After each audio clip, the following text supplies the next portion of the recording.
Hello, everyone. This is Matthew Hussey from LOVELife. We have another caller on the line today. Your name is Khalani, am I right in saying that? Correct, yes. Khalani, good to speak to you. What was your question? So I am really puzzled by modern-day commitment. It seems that people have a really hard time committing these days. There's always something better out there, and I'm sure social media has a lot to do with it, people comparing their lives to others. I know in LA where I live, there's a lot of men have Peter Pan syndrome and they don't want to grow up. But it makes me weary to get into a relationship because I feel like, people are always kind of worried about maybe there's something better out there. And commitment just doesn't seem to be as honored as it used to be. And it's causing me some fear into getting into relationships. And I think I just wanted to get your thoughts on that. How I can maybe work through some of that and be more trusting. Yeah, that's a great two-part question. I mean, firstly, I think in general people are worse at committing to anything these days. I think people are worse at committing to careers. I think they're worse at committing to a life path. I think they're worse at committing to marriage. I think we have shorter attention spans, and we have I think a certain level of entitlement these days that makes us feel like we're entitled to a job that is amazing and exciting the whole time, and as soon as it's not, we feel like we need to quit and move on to something else.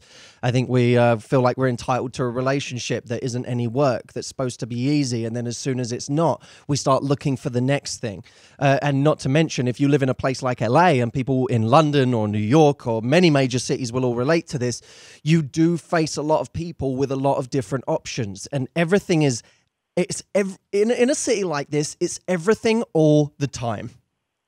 It's everything always. You can have whatever you want any time of day. You can go out every night of the week. There are always new people. There's an endless stream of them. There's always something else going on, and that makes it somewhat difficult. Now, what we have to understand is that there are different experiences of life.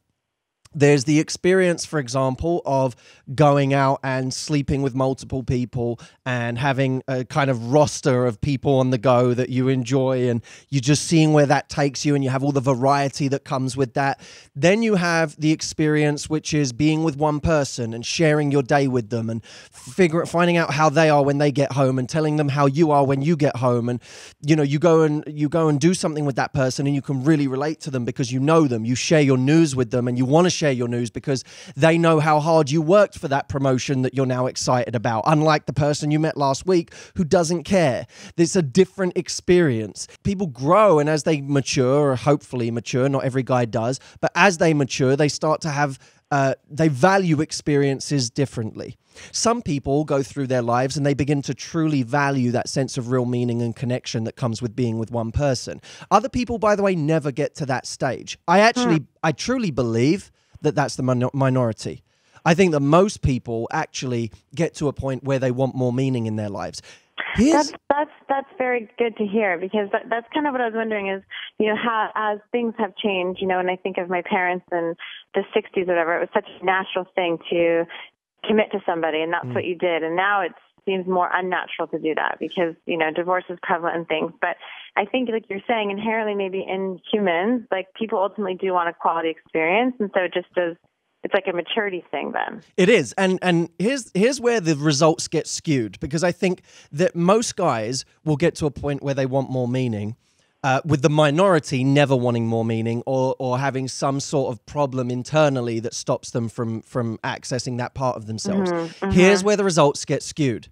Many guys, because of this sense of entitlement where we think, God, before I get to a certain age, I have to have played around enough. I have to have traveled enough. I've had to have had a ton of adventure. I need to have made a certain amount of money. I need to be in a certain place in my status, in my career. They have all of these things that they feel like they need to check off before they meet the woman that they're going to spend their life with and settle down. Here's the problem. Despite this sense of entitlement, many of them never achieve all of those things by the time they meet that woman. Right. So all of a sudden, they're meeting this amazing woman and they think, God, I could marry this woman. I could spend my life with this woman. If only I'd been to all those countries I already wanted to go to. If only I feel like I played around enough, had enough adventure. If only I'd already made that money that I said I'd make. You know, I said I'd be a millionaire by 30. I'm not. I need to keep going with that.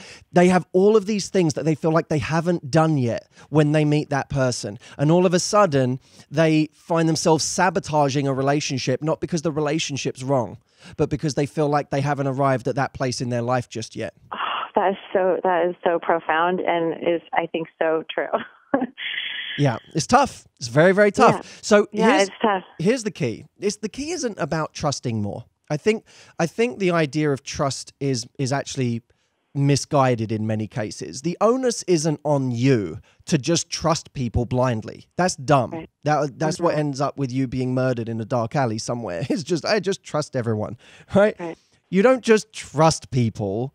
What you do is you allow people to earn your trust and you give them the chance in the first place. That's all it is.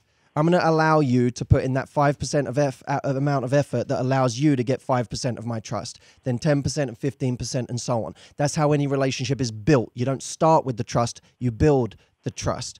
So any guy that's going to be worthy of you has to show that he's worthy of you by the investment that he puts in and by showing you that he's actually interested in the same things that you're interested in terms of a relationship. That's going to be built over time. The easiest thing you can do for yourself is to look for guys in the right stage of their lives instead of trying to convert guys in the wrong stage of their lives.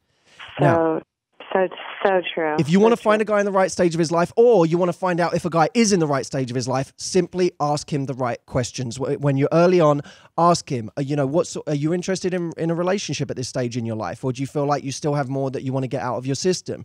If you talk about his past relationship, why did you break up with that person? That'll tell you a lot, by the way. Does he talk about it being, he's the reason that they broke up because he wasn't ready for a relationship? Or is it because of something that she was doing and therefore he just hadn't found the right person? If you ask the questions, he'll give you the answers. Most women never ask the questions, and so they never get the truth from a guy because they don't want to hear it.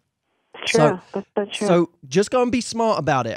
You're going to be fine because you're clearly an intelligent person. You clearly want the result, and you're clearly measured. You're not biased. You just want to find someone great. So keep going out there. Keep your chin up, and when you talk to guys, measure them based on their investment, not based on what you want them to be.